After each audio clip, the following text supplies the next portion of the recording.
किसी गांव में एक किसान के पास एक बहुत प्यारी सी गाय थी जिसका नाम देवकी था। परंतु वो किसान बहुत ही जालिम था। वो देवकी गाय को बहुत मारता था। किसान पूरा दिन उस गाय का दूध निकालता रहता था और फिर भी देवकी गाय को बहुत मारा करता था। बेचारी देवकी गाय अपने मालिक से बहुत ज्यादा परेशान थी।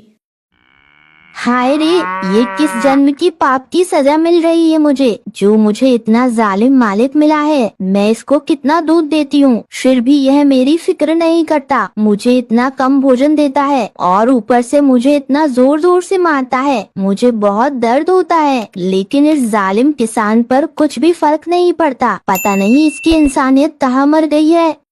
परंतु देवकी गाय ने अब यह फैसला कर लिया था कि अब वो ऐसी जिंदगी और नहीं गुजारेगी। बस अब और नहीं, मैंने अब फैसला कर लिया है। मैं अब इस किसान के साथ बिल्कुल नहीं रहूंगी। अपना पूरा जोर लगाकर आज रस्सी तोड़ दूंगी और फिर यहाँ से भाग जाऊंगी हमेशा के लिए, और फिर कभी दोबारा लौटकर यहाँ नहीं आऊंगी।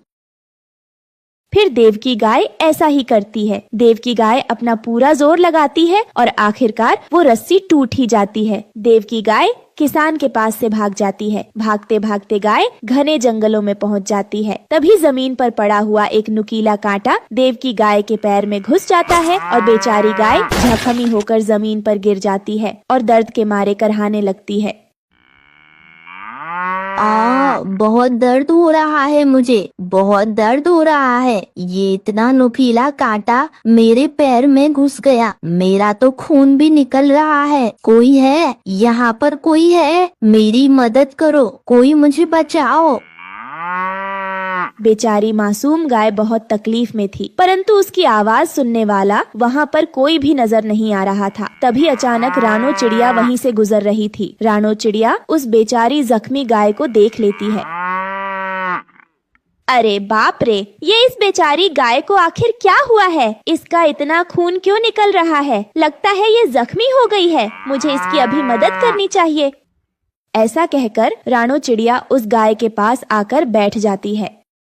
चिड़िया, मेरी मदद करो, मेरे पैर में बहुत दर्द हो रहा है। एक नुकीला कांटा मेरे पैर में घुस गया है, जिसकी वजह से मेरा खून बह रहा है। मेरी मदद करो चिड़िया, मेरी मदद करो। गाय बहन, आप बिल्कुल चिंता मत करिए। मैं अभी डॉक्टर तोताराम को बुलाकर लाती हूँ। वो आपकी चोट को देखकर आपकी टांग की पट्टी कर देंगे, फिर आप बिल्कुल ठीक हो जाएंगी। आप घबराइए मत। फिर रानो चिड़िया ऐसा ही करती है। रानो चिड़िया डॉक्टर तोताराम को बुलाकर लाती है। डॉक्टर तोताराम गाय की टांग का जख्म देखता है और उस पर फौरन से पट्टी कर देता है। गाय बहन, अब आप बिल्कुल ठीक हैं। घबराने की कोई जरूरत नहीं। मैंने आपके जख्म की पट्टी कर दी है। कुछ दिनों में ये जख्म ठीक हो जाएगा। रानो चिड़िया और तोताराम भैया, आप दोनों का बहुत बहुत शुक्रिया। आपने मेरी बहुत मदद की है, नहीं तो मुझे बहुत जोर की चोट लग गई थी। परंतु गाय बहन, आप ये बताइए कि आप ऐसा क्या कर रही थी जो आपको कांटा लग गया और आपको दिखा भी नहीं?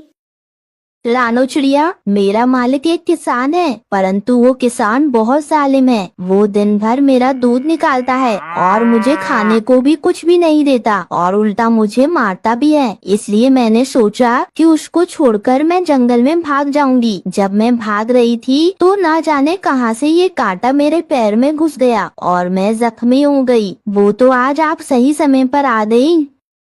आपने बिल्कुल सही किया गाय बहन। आपको ऐसे जालिम किसान के साथ नहीं रहना चाहिए था। जिस इंसान की आप इतनी मदद कर रही हो, उसको तो आपका एहसानमंद होना चाहिए था। हाँ रानो चिड़िया, लेकिन मुझे लगता है कि वो किसान मुझे ढूंढता हुआ इस जंगल में जरूर आएगा। गाय बहन, चिंता मत करिए, आप मेरे साथ चलिए। वो किसान आपको ढूंढता हुआ आएगा, पर आपको ढूंढ नहीं पाएगा। आप मेरे साथ ही रहिएगा, वहाँ पर आपकी जान को खतरा नहीं होगा। फिर देवकी गाय रानो चिड़िया के साथ उसके घर चली जाती है और रानो चिड़िया के आम पेड़ के नीचे ही रहने लगती है। ऐसे ही काफी दिन गुजर जाते हैं। अब रानो चिड़िया देवकी गाय का दूध जंगल के पक्षियों को बेचती थी। इस तरह वो अच्छे पैसे कमाने लगती।